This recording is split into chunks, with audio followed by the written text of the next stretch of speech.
Sa isang tahimik na barangay ng Giwan, Eastern Samar, may mga taong umaasa sa biyayang hatid ng tubig dagat. Tila maliliit na butil na katulad ng palay, ito ay pinoproseso sa pagbabayo, sinasanlag at ibinibilad sa mainit na araw. Hanggang sa maging palamuti ang mga ito, ngunit sino ang mag-aakala na ang magagandang hiyas na ito ay kinukuha sa ilalim ng dagat? Sa ibabaw ng lupa.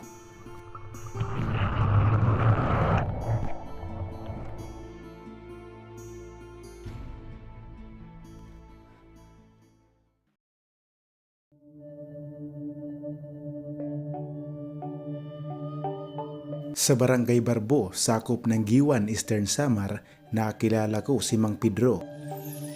Isang tao na nangunguha ng mga tinatawag na sakasaka na siyang ginagawang kwintas at marami pang iba.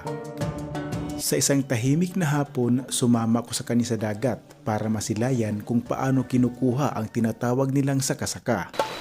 Bit-bit ang isang kahoy na may malapad sa unahan at ang tawag nila dito, sudsod. Ito daw kasi ang ginagamit para maipon ang kanilang pakay.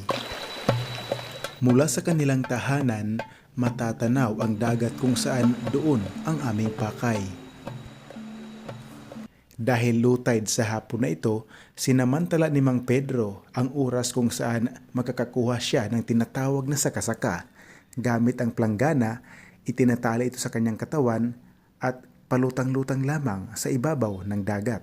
Maya-maya pa, itinulak na ang sudsod.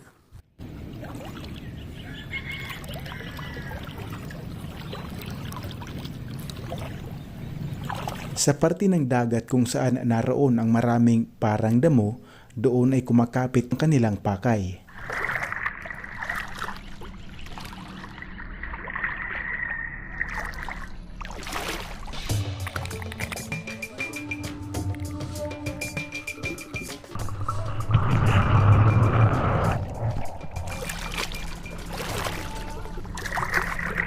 Gamit ang itinutulak na sudsod, nahuhulog mula sa pagkakakapit sa dahon ng sakasaka at naiipon ang mga ito sa malapad na screen.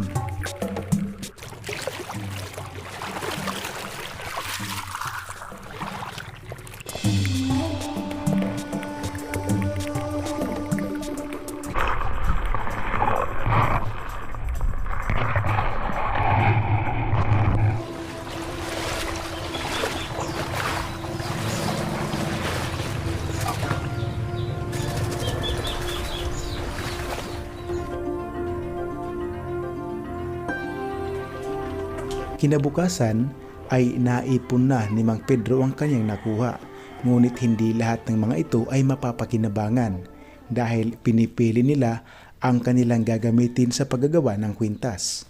Ano pong ginagawa niyo, tay? Ini bubuawon ini.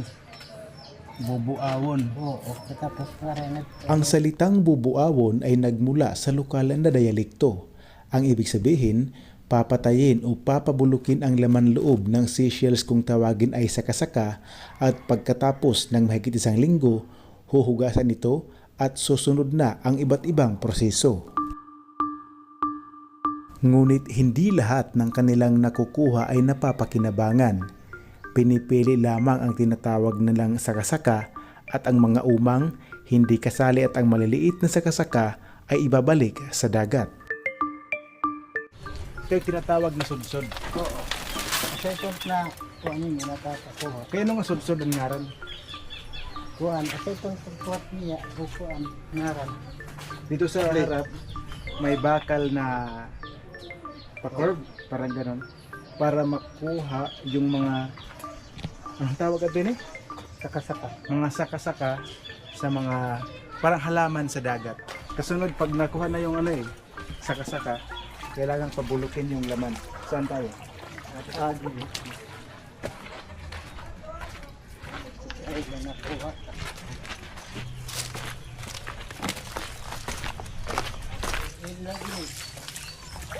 Kanaman ito. Dili ko din ako ang pagbutang kay di pa mandamay. Dyan ba? Oo. Kaino din Baho kinukuha namon. Mabaho. Oo. Kaya di mo umagot. Dito kasi nilalagay kasi pag nabulok siya, yung umaalingasaw yung baho kaya dapat mas medyo malayo-layo sa bahay. No? Ako si Faye Balbon. Natuto ako nitong gumawa ng kwentas na saka-saka noong elementary pa lang ako. Nakita ko to sa mga magulang ko, ang natuto ako hanggang sa gumawa ako nito. Lalo na nung nag-aaral ako, malaking tulong to sa akin dahil nung nag-aaral ako, kulang man ng pantos-tos ang mga magulang ko. Kaya nung sinikap ko na matuto ako nito gumawa nitong kwintas na saka-saka. Kasi, di ba Ano yung sunod na ginhimos? proseso? Di ba ginhimos niyo? Pina- Kukuhaw na adto kun mabuaw na. Pinabulok na sa dagat. Oo. Hindi. Oo, dito. Di ba dito? Oo. Katima to dito, huhugasan niya para Oo. makuha niya ba. Katima hugasi, sininis pa siya siguro niya. Okay. Babayaan. Kumbaga, di ba, yung laman ay nabulok na, huhugasan daw para matanggal yung mga laman loob. Pagkatapos ay lalagyan naman siya ng Konting chlorine. chlorine at saka Chlorine lang. lang, Saka tubig. tsaka tubig. Para ano yung purpose? Para matanggal yung mga dumi niya na nakadikit. Okay. Pagkatapos nito, Babayuan. bayo na Para malinis na talaga siya. di ba nababasag? Hindi naman. Hindi naman malakas yun. Dahan-dahan saktuhan lang na lang. pagbayo.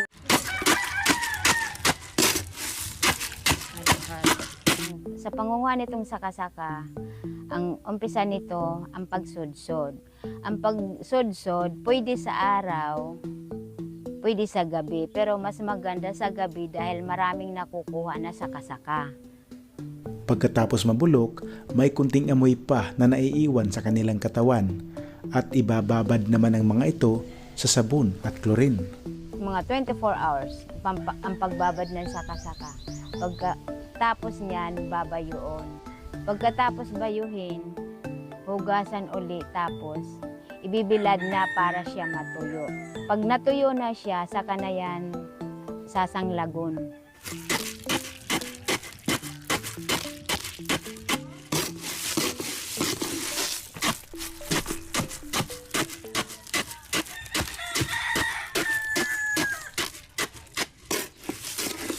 Hindi naman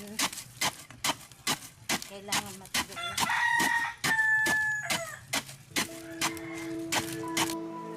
Matapos ang pagbabayo, kasunod ay huhugasan naman ito sa malinis na tubig. Binabad kasi ang mga ito sa sabon kaya isang paraan ito para matanggal ang bula. Para matuyo, ang kasunod na proseso ay ibibilad naman ito sa ilalim ng mainit na sinag ng araw.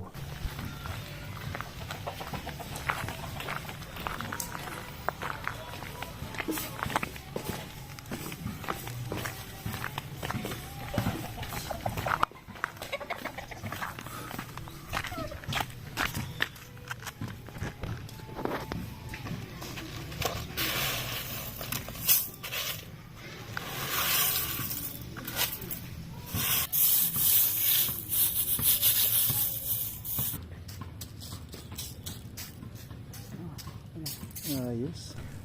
Matapos maisailalim sa iba't ibang proseso ang dating itim at maputik, ngayon ay lumabas na ang kaniyang natural na kulay.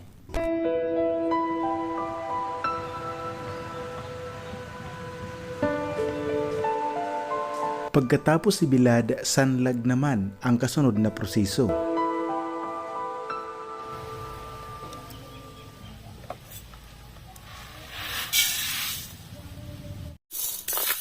Para mabusag. Pagka ganyan, mga ilang ilang oras dapat yung pagkasanlag? Siguro may isang oras yata. Mas magiging puti na siya. Oo. Tapos, ang kulay kasi niya magiging medyo may itim. Oo. Para makuha siya, yun na ibababad siya ng chlorine at saka sabon. Ang pangunahing sangkap ng mga seashells ay calcium carbonate. Ito rin ang bumubuo sa mga corals at apog.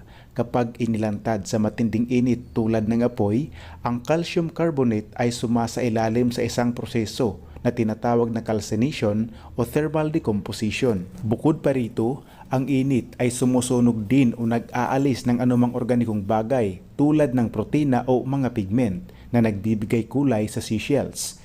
Kapag nawala ang mga ito, ang nananatili ay ang purong puting calcium oxide.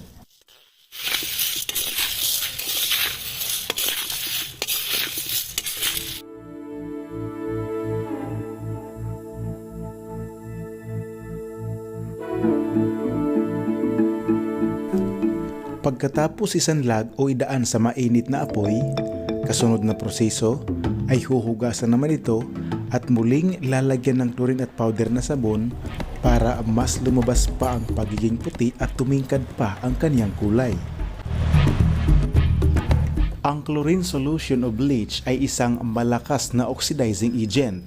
Ang mga seashells ay karaniwang mayroong mga organikong materyales. Sa madaling salita, ang apoy ay nagpapalit ng calcium carbonate sa puting calcium oxide at sumusunog sa mga organikong kulay, habang ang mga chlorine naman ay naglilinis at nag-aalis ng mga organikong dumi at kulay na naglalantad ng mga natural na base ng shell.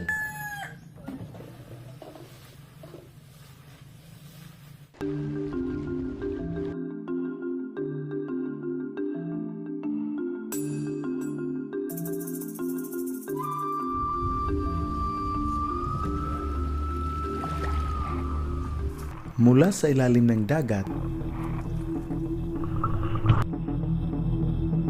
ang dating may maiitim na kulay, ngayon ay napalitan na ng kulay puti. Para matuyo, muli na naman itong ibibilad sa araw.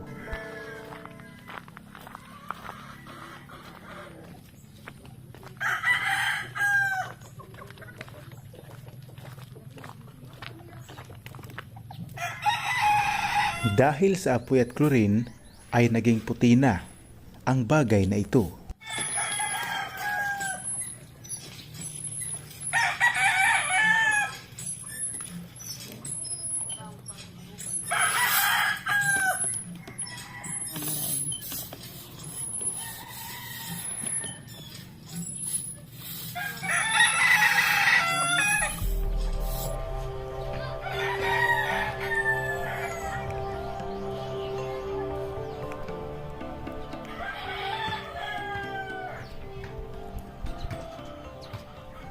Dito sa tahimik na Barangay Barbo, ito ang pinagkakaabalahan ng iba't ibang kababaihan sa kani-kanilang mga tahanan.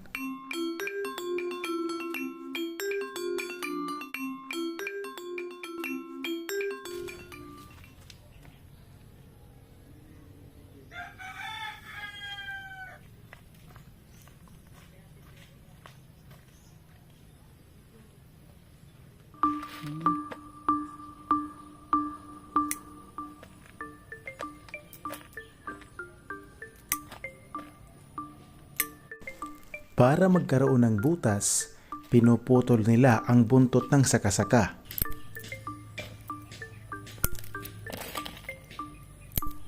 At para naman makagawa ng iba't ibang disenyo, gumagamit sila ng nylon.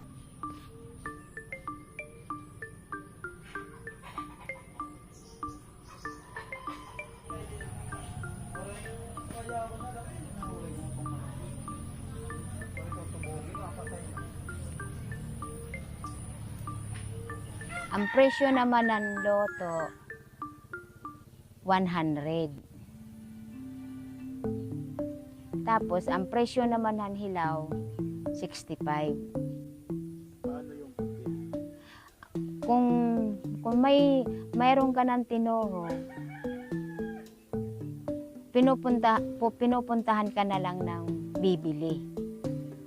O di kaya kung may number ka sa kanila, tatawagan mo sila kaya pupunta na sila sa iyo.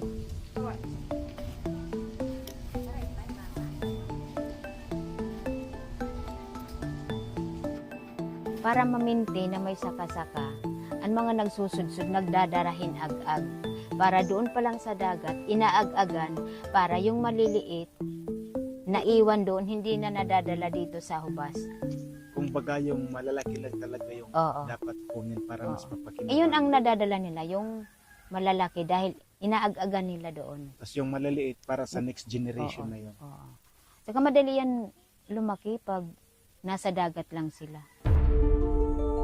Sa Barangay Sulangan, sakop ng Giwan, Eastern Samar, sa harap ng simbahan doon, marami ang makikita o mabibiling mga hiyas na gawa sa saka-saka. Ang Sulangan ay kilala sa buong bansa dahil sa Shrine of San Antonio de Padua at ayon sa lokal na tradisyon, ang orihinal na imahe ng San Antonio de Padua ay para sana sa kalapit na isla ng Suluan. Ngunit sa bawat pagtatangka na dalhin ang imahe doon, palaging napipilitan ang bangka na dumaong sa Sulangan dahil sa malakas na hangin at alon. Dahil dito, nagpasya ang mga tao na doon ay tayo ang shrine. Maraming himala at paggaling ang inuugnay sa imaheng ito, kaya't dinarayo ito ng mga deboto mula sa iba't ibang panig ng Pilipinas. Ang barangay na ito ay matatagpuan sa dulong timog silangan ng Samar Island na bahagi din ng Giwan Peninsula. Ito ay napapalibutan ng Pacific Ocean, kaya't ang pangunahing hanap buhay ng mga residente ay ang pangingisda. Ayon sa kasaysayan, mayroong tulay na kahoy na nag-uugnay sa Sulangan sa mainland ng Giwan na kalaunan ay pinalitan ng konkretong tulay para sa mas madaling daanan ng mga sasakyan. Ang kasaysayan ng Sulangan ay nakaugnay sa malawak na kasaysayan ng Giwan na mahalaga sa unang pagdating ng mga Espanyol sa bansang Pilipinas sa humunhon. At sa pagtatapos ng ikalawang digmaang pangdaigdig sa rehiyon, patuloy itong nagsisilbing sentro ng debosyon at isang patunay sa katatagan ng mga Pilipino. At mula doon sa Barangay Barbo kung saan marami ang nangunguha ng saka-saka at gumagawa ng mga hiyas, dito sa Barangay Sulangan, sa harap ng simbahan, maraming handicraft ang gawa sa nasabing bagay. Ito, magkano naman yung ganito? 80 pesos lagayan po siya ng halaman. Lagayan ng halaman? Yes po, plant hanger tawag nila. Ang ganda, no? Orchids po, pwede siya kayong parang lumalaylayan. Oo. Yes po. Yung iba, kortina din, nagagawa din. Kaya wala akong stock na kortina. Nabili na lahat. Hindi po. Ah. They order lang din kasi mahirap po magkaroon ng ready-made na kortina. Oo. Yung iba ganyan. Nagagawa. Mga siya, medium siya. Kayo lang gumagawa niyan? Ito hindi ko po siya gawa. Nango rin. Pero taga dito rin po yung mga. Taga As dito in? rin po. Yes po. Kilala mo ba? Yes po. Kaya sarado po sila eh. Sila yung gumagawa sa likod? Sige po. Mga yung sarado doon na may blue yung ano. Sila yung gumagawa? O yung mama niya. Ah. Yes, may tulay sila malapit kasi. Mula dito sa Barangay Barbo, sakop ng Giwan, ako po si Antonio Cabubas at ito ang Province Life TV, Discoveries, History, Explore, and Docu Network. Ano picture ano mo? 1, 2, 3.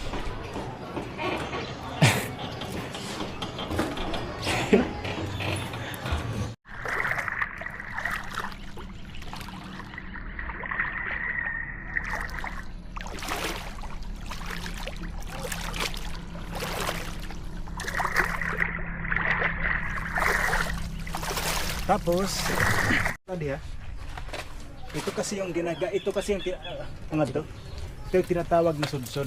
Oo. Asay na kuan ni natatakuha. Kaya nung sudsod ang ngaran. Kuan asay pagkuhat niya kuan ngaran. Dito sa harap, may bakal na pa-curve, parang ganon. Para makuha yung mga, anong tawag ito eh? Saka-saka. Mga saka-saka sa mga, parang halaman sa dagat. Tapos meron siyang screen na net dito.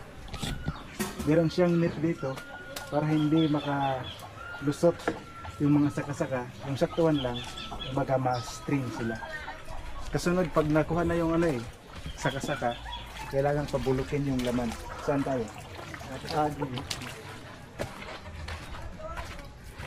Ay, nakuha.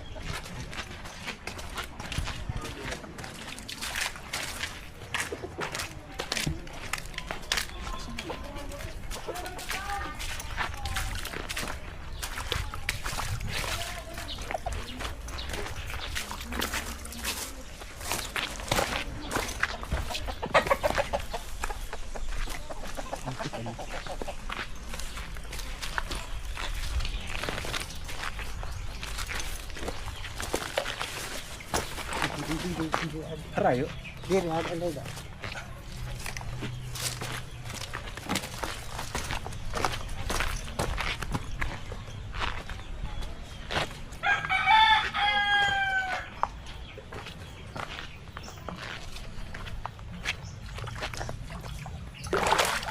Pero ka naman kay baho. Harayo pa? Ini. Namin ko bawan.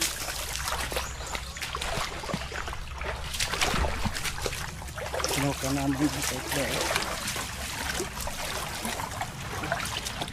Din ako ang pagkitang kay di pamandama. Dyan ba? Oo. Kaino din Baho kinukuha namon. mabaho. Oo. Kaya di umugot. Dito kasi nilalagay kasi pag nabulok siya, yung umaalingasaw yung baho kaya dapat mas medyo malayo-layo sa bahay. No? Tara.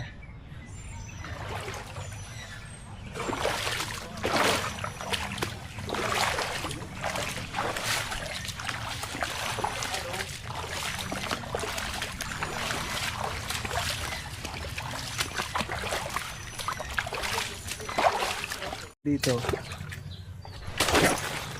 kapag nagkaroon ng high tide, malalim yung dagat. Sabi nila part mo daw ito ng Pasipiko. Yun, no? Doon.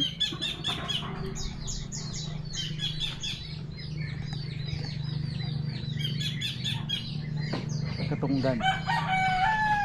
Area siya ng Katunggan.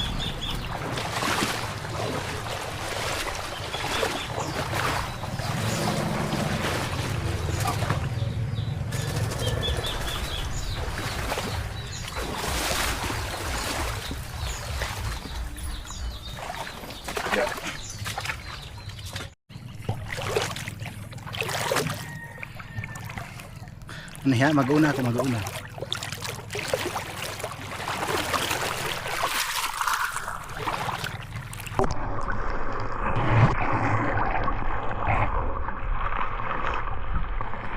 Chandelier. Magkano naman yung ganyan? 700. Ikaw lang din yung Hanger, plant hanger. Magkano naman ito? lagyan ng halaman, 75. Ikaw lang din yung gumagawa Meron nito? lang gumagawa niyan. Hmm, Ano ko lang sa kanila. yun. Nabili ko lang sa kanila. Oo.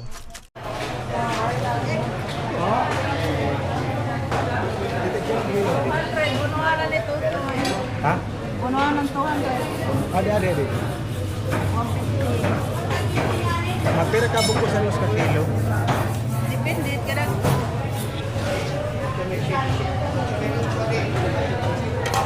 mapirat. Sa?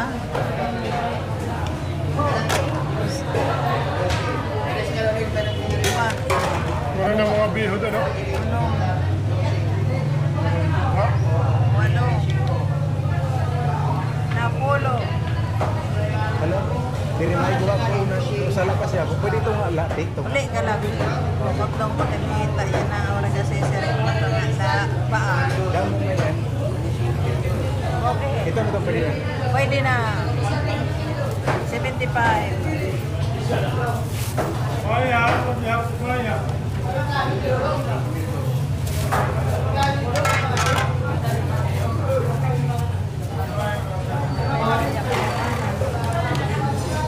araw-araw, bawat umaga ganito dito, na maraming isda ito, di ba, galing sa Pacific. Wala tayong barya. Pagsapit ng mga dito, ay tanghali, hindi na lang yung isda.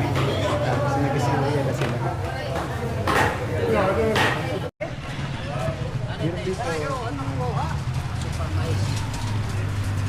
ba't iba lang, iba-iba.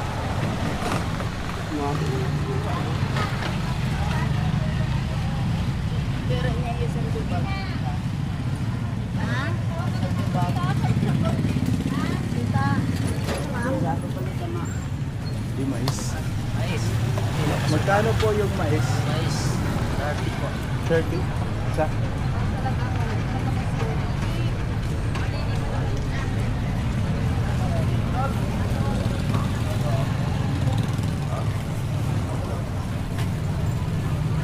Sala.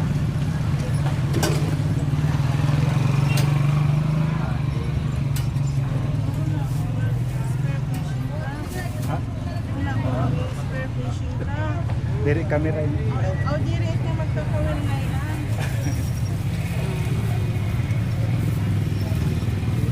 Pero naginata kayo 500, di ba?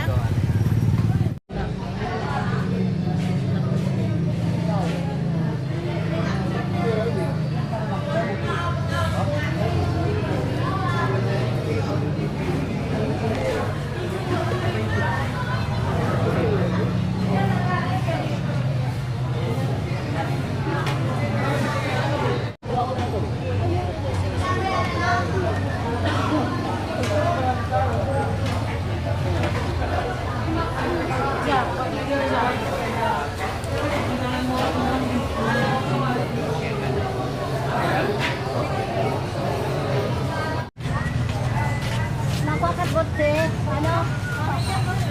Sa lagi ka.